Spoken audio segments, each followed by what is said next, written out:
नमस्कार फ्रेंड्स, आप सबको मेरे चैनल धैर्यम पर बहुत बहुत स्वागत है। आप देखना प्रारंभ कर चुके हैं मेरे चैनल को। कृपया करके आप मेरे चैनल को सब्सक्राइब कीजिए, लाइक कीजिए और शेयर कीजिए, और हो सके तो कमेंट जरूर कीजिएगा फ्रेंड्स, क्योंकि आपके कमेंट से ही हम चाहते हैं किस प्रकार की वीडियो बनाएं। और ये आपका जो मोटो रहता है वही मुझे पसंद आता है, मुझे भी पसंद है, जो आपको पसंद है वो मुझे भी पसंद है। तो फ्रेंड्स, सबसे पहले हम जानते हैं कि आखिर डब्ल्यूएचओ से यूएसए क्यों करनी काट लिया, क्या रीजन है, आखिर हम इस पर चर्चा करेंगे। और ये चर्चा का विषय पूरा ग्लोब में है, पूरा हर जगह इसकी चर्चा हो रही है, ऑलरेडी हो चुकी है और हो रही है। तो इस विषय में हम जानते हैं आखिर क्यों USA, why did USA withdraw from WHO, reason हम जानते हैं। सबसे पहले हम डब्ल्यूएचओ जैसी संस्था बनने में एक कंसेप्ट लाने में, वर्ल्ड हेल्थ का कंसेप्ट लाने में समय लगता है। तो इस वर्ल्ड हेल्थ के कंसेप्ट का कैसे, ये वर्ल्ड हेल्थ का कंसेप्ट कहाँ से आया और कैसे ये कंसेप्ट पूरा वर्ल्ड के हेल्थ को कंसर्स में लिया और कंसर्न किया, तो उस चीज़ को हम उसकी क्रोनोलॉजी को जानेंगे कि वर्ल्ड हेल्थ के कंसेप्ट की क्रोनोलॉजी को हम लोग जानेंगे। पहले हम ये जानेंगे, उसके बाद हम जानेंगे कि आखिर डब्ल्यूएचओ को यूएसए ने क्यों छोड़ा, उसके रीजन जानेंगे, उसे क्या सबब है, उसके बारे में हम चर्चा करेंगे। तो सबसे पहले मित्रों, आपको हम ले चलते हैं आखिर क्रोनोलॉजी क्या है, वर्ल्ड हेल्थ का कंसेप्ट आया कहाँ से है और ये वर्ल्ड हेल्थ जैसे ऑर्गेनाइजेशन बनने में कितना टाइम लगा। तो सबसे पहले मैं आपको बता दूं कि पहले कोई वर्ल्ड हेल्थ ऑर्गेनाइजेशन जैसी संस्था नहीं थी। और ये लगभग आपको बता दें कि 1850-51 के करीब करीब एक संस्था बना। उस संस्था का नाम था आपका इंटरनेशनल सैनिटरी कॉन्फ्रेंस। ये 1851 से लेकर के 1919 तक काम किया। लेकिन उसके बाद क्या हुआ बंधु, उसके बाद ये हुआ कि ये संस्था अपना इसका एग्जिस्टेंस जो था वो था, लेकिन लोगों ने कहा कि नहीं, इससे कुछ अच्छी और बेहतर संस्था होनी चाहिए।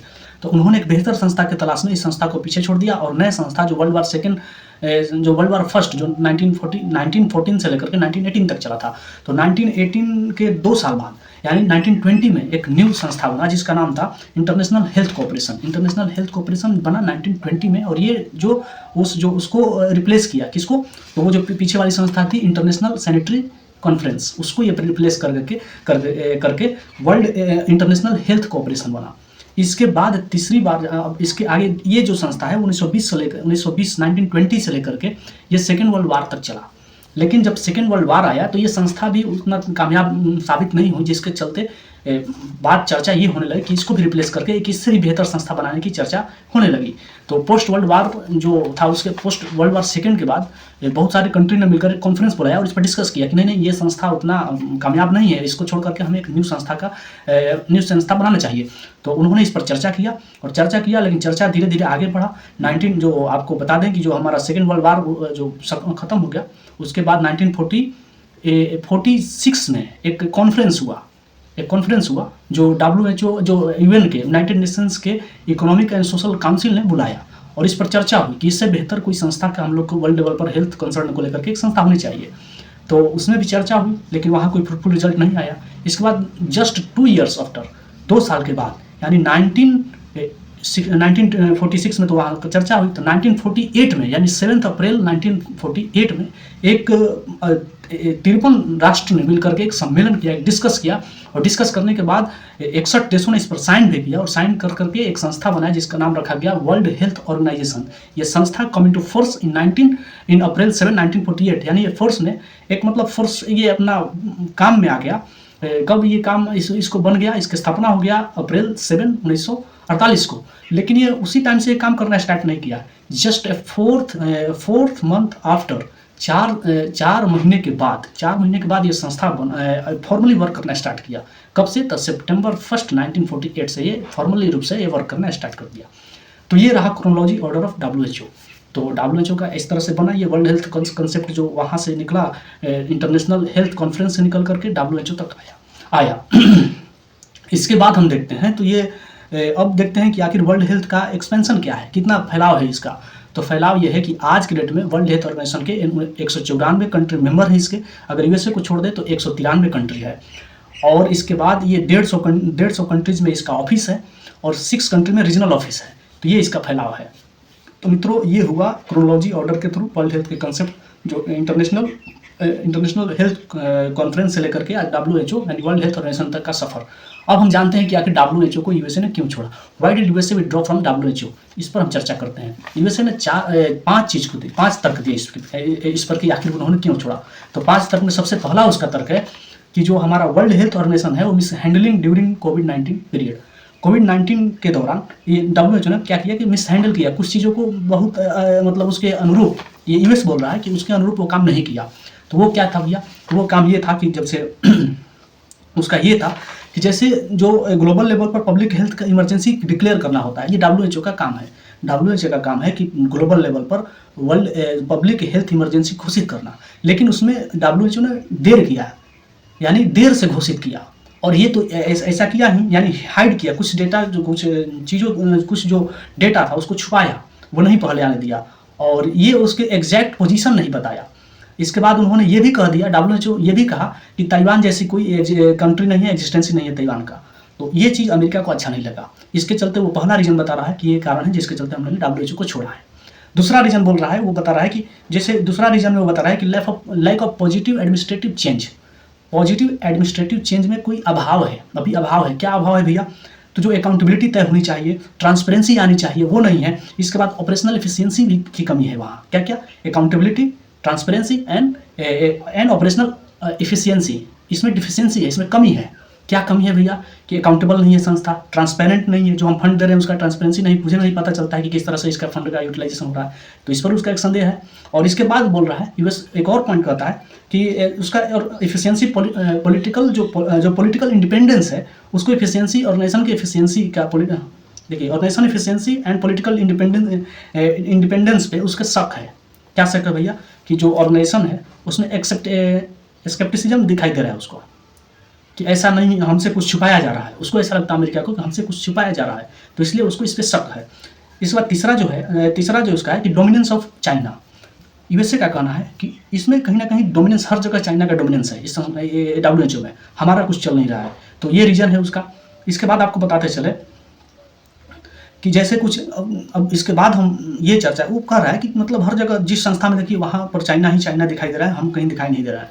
और इसके बाद वो कह रहा है कि एक और उसका फोर्थ रीजन ये है कि वनरस एंड अनफेयर फंडिंग। जैसे हम तो फंडिंग कर रहे हैं, हम सबसे अधिक अगर कोई डब्ल्यूएचओ में डोनेट करता है तो यूएसए है, जो कि डब्ल्यूएचओ का जितना बजट है उसका 20% यूएसए डोनेट करता है, यानी, और जबकि उसके पास पॉपुलेशन कम है लेकिन ज़्यादा डोनेशन देता है, चाइना का अपेक्षाकृत पॉपुलेशन कम है।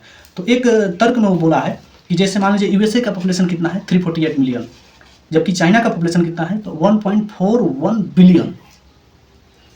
अब सोचिए, यानी 1.41 बिलियन पॉपुलेशन है चाइना का, जबकि यूएसए का पॉपुलेशन है 348 मिलियन है, लेकिन चाइना डोनेट करता है जस्ट $155 मिलियन डब्ल्यूएचओ को, जबकि यूएसए जो डोनेट करता है वो 1.284 बिलियन डॉलर ये यूएसए डोनेट करता है डब्ल्यूएचओ को। आप सोच लीजिए, यानी उसका पॉपुलेशन बिलियन में है, ये बिलियन में डोनेट करता है, इसका मिलियन में पॉपुलेशन है तो मिलियन में वो डोनेट करता है। यानी इसी पर एक चाइना, ये यूएसए क्लेम करता है कि यूएसए क्लेम कर रहा है ऐसा चीज़ कि चाइना जो है वो जो है 300% उसका पॉपुलेशन यूएसए से ज़्यादा है, लेकिन 90% लेस वो डोनेट करता है डब्ल्यूएचओ में।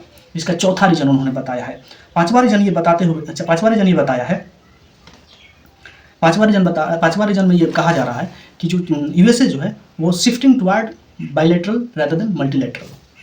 वो बायलैटरल जो ज़्यादा चाइना, जो यूएसए जो है ज़्यादा इंगेज होना चाहता है बायलैटरल टॉक्स में, मल्टीलैटरल टॉक्स और मल्टीलैटरल ऑर्गेनाइजेशन को छोड़ना चाहता है। जैसे ऑलरेडी वो 66 मल्टीलैटरल ऑर्गेनाइजेशन को छोड़ दिया है, जिसमें मुख्य कुछ ऑर्गेनाइजेशन है, जैसे UNFCCC, United nation framework convention on climate change, वो ISA, international solar alliance, IPCC, intergovernmental panel और क्लाइमेट चेंज, इसको भी छोड़ दिया है वो। इसके साथ बहुत सारे संस्थाएं, जैसे ISA हुआ, IPCC हुआ, IRENA होगा, एरेना जिसको बोलते हैं, इंटरनेशनल रिन्यूएबल एनर्जी एजेंसी, इसको भी छोड़ दिया है। तो बहुत सारे जो मल्टीलैटरल ऑर्गेनाइजेशन है उसको छोड़ दिया है, लेकिन बायलैटरल पर वो ज़्यादा फोकस कर रहा है। तो कुछ लोग कह रहे हैं कि USA hate multilateral, love bilateral, तो उसको बात अलग है, तो बोल दिए हैं, लेकिन ऐसा कुछ लोग कह रहे हैं। ठीक, तो आगे हम देखते हैं। और एक और चीज़ कहा जा रहा है, क्यों से हल्ला गुला है, शोर है दुनिया में कि आखिर यूएसए क्यों छोड़ा है, क्योंकि यूएसए को अभी डोनेट करना था, डोनेट यूएसए को लगभग करना था आपको $260 मिलियन से लेकर $278 मिलियन उसको जो अनपेड ड्यूज था उस पर यूएसए पर, और लगातार डब्ल्यूएचओ दबाव बना रहा था कि आप इस पैसा को दीजिए और हम वर्ल्ड हेल्थ सेक्टर में इसको खर्च करें। तो इसका भी एक मेन रीज़न कुछ लोग ये बोल रहे हैं कि यूएस अब उसको उस पैसे को $260 से $228 मिलियन के करीब रुपए है, डॉलर है, जो वो नहीं देना चाह रहा है या वो नहीं इसमें इन्वेस्ट करना चाह रहा है। तो इसको लेकर के कारणों से बता दिया 5 कारण। मिस हैंडलिंग ड्यूरिंग कोविड-19, चाइना डोमिनेंस, और इसके बाद लैक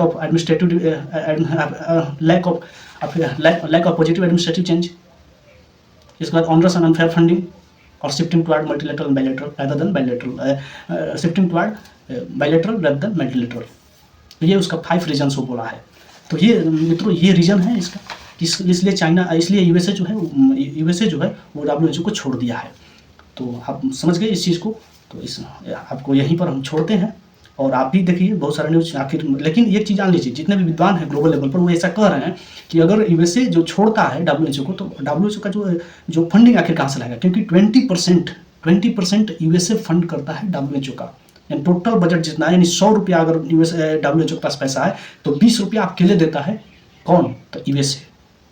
जबकि चाइना मात्र 10% 11% देता है रफली, सोचिए। तो इसलिए आपको बहुत माने एक तरह से ये क्राइसिस पैदा हो गया वर्ल्ड हेल्थ को लेकर के, क्योंकि मेन जो फंडर है वही पीछे हट गया, वही छोड़ दिया इस ऑर्गन को।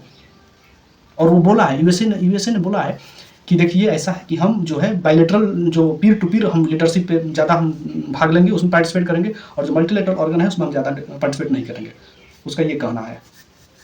तो यहीं पर बंधु आप सबको हम छोड़ते हैं। आप सब मेरे चैनल को जरूर से लाइक कीजिए, सब्सक्राइब कीजिए, शेयर कीजिए, कमेंट कीजिए, और हो सके अच्छा लगे तो जरूर से जरूर आप कमेंट जरूर कीजिए। धन्यवाद। जय हिंद।